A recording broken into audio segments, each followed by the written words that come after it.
Hello, YouTube. So I recently had a conversation about metaethics where I mentioned something that I'm calling the value-ought gap. I will put up a link to that conversation in the description. It was a very interesting conversation. Now, I've mentioned this thing, the value-ought gap, in quite a few videos so far, but it's always been buried in the course of longer discussions, and I think it would be worth just doing a video where I just explain what this is. So if you are familiar with metaethics, you will have come across the is-ought gap. This is a claim that descriptions of how things are don't entail descriptions of how things ought to be, or prescriptions of how things ought to be. And this is associated with the distinction between fact and value and things like that. Okay, so very important idea. Now, one popular approach in metaethics is moral naturalism. Moral naturalists are moral realists who claim that moral properties are just natural properties. They claim that we can naturalize moral values. So a simple form of moral naturalism might say that goodness is just pleasure and badness is just pain. And different moral naturalists will kind of identify different natural properties with the moral properties, or they'll naturalize values in different ways. We might want to say something a bit more sophisticated than just identifying goodness with pleasure and badness with pain. If you think about things like Nozick's experience machine, maybe that persuades you that there's more to goodness. There's more that matters than just pure experiential states or something like that. But generally speaking, naturalists are going to they're going to identify values with with experiences or with things that we desire, or maybe what we would desire if we had full information or something like that. And this is quite it's an appealing line to take if you want to be a moral realist, because I guess one of the things that has always motivated moral anti-realists is the thought that, well, you can't have values without a valuer, right?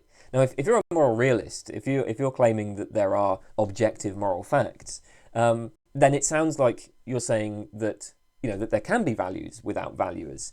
Moral realists are committed to the idea that we might all be wrong about what the moral facts are. So, like, even if the entire world, even if everybody in the world thought that slavery was acceptable, it would still be the case that slavery is wrong, right?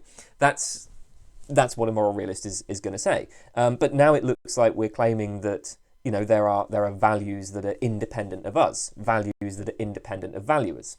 But a moral naturalist will say, well, no, right? Of course you can't have values without valuers, but actually, we're not committed to that. We're not committed to the claim that you can have values without valuers, because values are grounded in the conscious states of agents, right? There are certain states that we just experience as bad. So it might be like, to use a famous example, right? If you put your hand on a hot stove, you're going to feel pain, right? And that feels bad.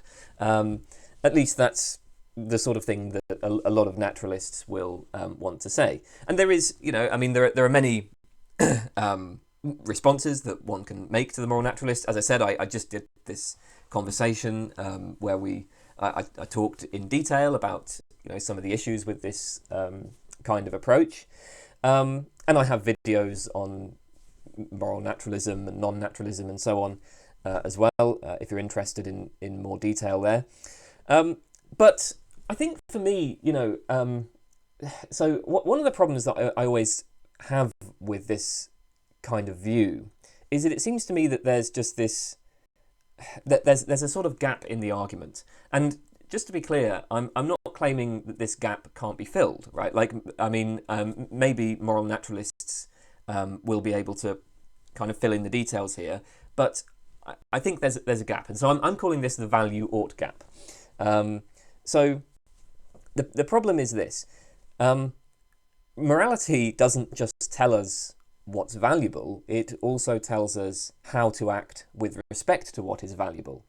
And even if I were to accept the identification of, goodness with pleasure and badness with pain, or however else the moral naturalist, wants to do it, whatever the claim is about the natural properties that are identified with moral properties, even if I were to accept that identification, I don't see how that gets us any claims about what we ought to do.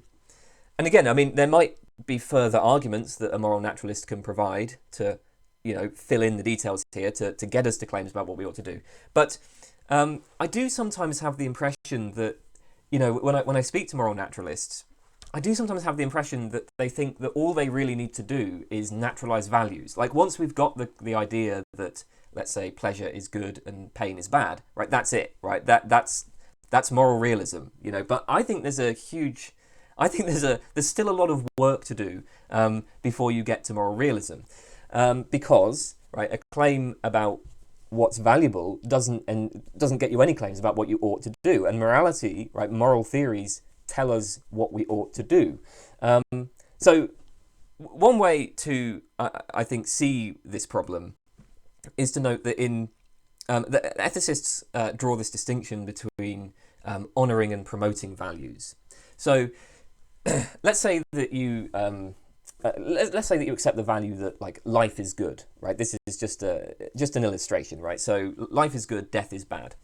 So if you are promoting the value that life is good and that death is bad, then you will do whatever you can to increase life and to prevent death, right? You will perform whatever actions are required to reduce the amount of death occurring, even if that involves imposing death on somebody else. So to take a sort of classic example, let's say that you find somebody tied to a tram, and there's a trolley heading towards the tram, and there's like 5 people on one side and 1 person on the other side. Well, if you're promoting the value of the value that death is bad, you want to just reduce death, then if that tram is heading towards the 5 people, right, you will switch it so that it kills the 1.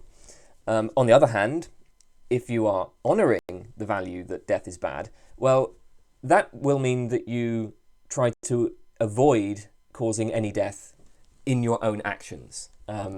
So, you will not kill anybody, right, even if killing that person would avoid further deaths overall, right? So, I mean, this is, I guess, a kind of classic debate between consequentialists and deontologists. But I mean, like, you can hopefully see the point, right? We can accept the claim that values are certain natural properties, but that still leaves entirely open how you ought to act with respect to those values. So another way in which, again, this is just another example to illustrate the point that it's left open, is to consider the distinction between like egoistic and altruistic approaches. So I might accept the claim that pleasure is good and pain is bad, but then just be concerned entirely with my own pleasure and just not care at all about pleasures and pains for other people, right? I mean, maybe I conclude, okay, so what I should do then, right? Since pleasure is good and pain is bad, what I ought to do is just maximize my own pleasure, right? So again, we are like accepting the claim that we've identified values with natural properties, right? But even with that in place, that doesn't tell you how you ought to act with respect to those values. So that's the value ought gap. And again, this isn't necessarily an objection to moral naturalism, right? It may well be the case that moral naturalists have ways of overcoming this problem, right? That they can naturalize the ought claim as well. But I have to say, I think that's, like, to me, that's the really tricky part, right? Like, I mean, I've always, so for me, like the idea that, like, we might be able to naturalize values, I guess I can kind of see that. But it's like, I think that claims about what we ought and ought not to do, right, naturalizing that part seems to be where the real problem is. I mean, like, what could that be? What natural property could that amount to? So, you know, like moral theories, right? They tell us what we ought to do. They involve this kind of like authoritative prescriptivity. Moral theories impose constraints on actions, or they give us you know, categorical reasons for actions. Like the idea would be that, you know, even if I desire to like own a slave, I ought not to do it. I morally ought not to do it, right? Even if owning a slave would produce loads of pleasure for me, right? It is morally wrong for me to enslave people. I ought not to enslave people. That's the case regardless of what my desires are. So the moral fact imposes this kind of desire independent reason for action upon me. It imposes a constraint on my action. And I think, you know, that's for me where it's like, how the hell can that be a natural property, right? I mean, again, like even if I accept that like pleasure is good and pain is bad or whatever, I just don't see how that's imposing a constraint on my action. And you know, I mean, maybe like, you know, it does occur to me that like that there are other normative domains, right? And in other normative domains, claims about value are not tied to claims about what we ought to do, at least certainly not in such a strong kind of way. So if you think about aesthetic value, maybe we can make sense of objectivism about aesthetic value, right? Maybe there is an objective distinction between good and bad art. I mean, I don't think there is, just to be clear, right? Like I'm a pretty hardcore anti-realist about all this stuff, but you know, there are lots of people who take objectivism about aesthetic value seriously. Or we might maybe endorse some sort of objectivism about beauty, right? Maybe there's an objective distinction between like beauty and ugliness.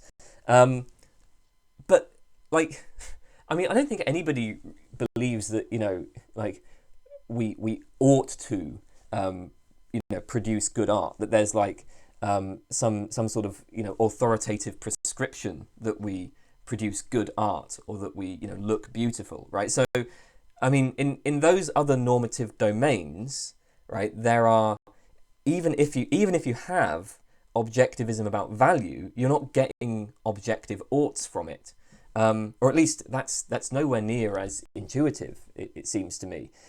So in the moral domain, okay, right, maybe there are objective values, but how does that get you the objective ought? I mean, really, maybe this is just a way of restating the is-ought gap, right? Because for a moral naturalist, claims about value are just is claims. You know, so in the same way that, you know, like I can just describe states of pleasure and states that bring about pleasure, right? That's a straightforward is claim. That's purely descriptive. From a naturalist point of view, if you're identifying goodness with pleasure, well, it turns out that claims about goodness are just is claims. So in a way, I suppose, when I talk about this value ought gap, maybe it's just another way of talking about the is ought gap. But yeah, I think that this is something which, as I say, you know, I'm not saying this refutes naturalism, but I'm just saying it strikes me as a problem, as a challenge that I think people attracted to naturalism often overlook. I mean, certainly I see this in just kind of everyday conversation with sort of laypersons who are attracted to naturalism. I think it's very clear in the sort of naturalism promoted by someone like Sam Harris, for instance. Now, professional philosophers obviously are going to be more sophisticated about this, but I have to say, even in discussions with professional philosophers who are attracted to naturalism, I see this same problem, right? It seems like I feel like, I don't know, man, like when I read the stuff on, you know, Cornell realism, which is, you know, I mean, they've got very sophisticated semantics and epistemology and all that.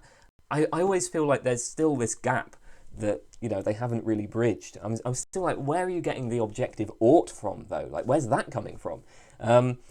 So yeah, that's my that's that's just some of my thoughts on the value ought gap. And well, that's it for today. And you should go and check out the conversation that I recently had. As I say, I'll put a link in the description. It was a very interesting conversation. And I will see you next time.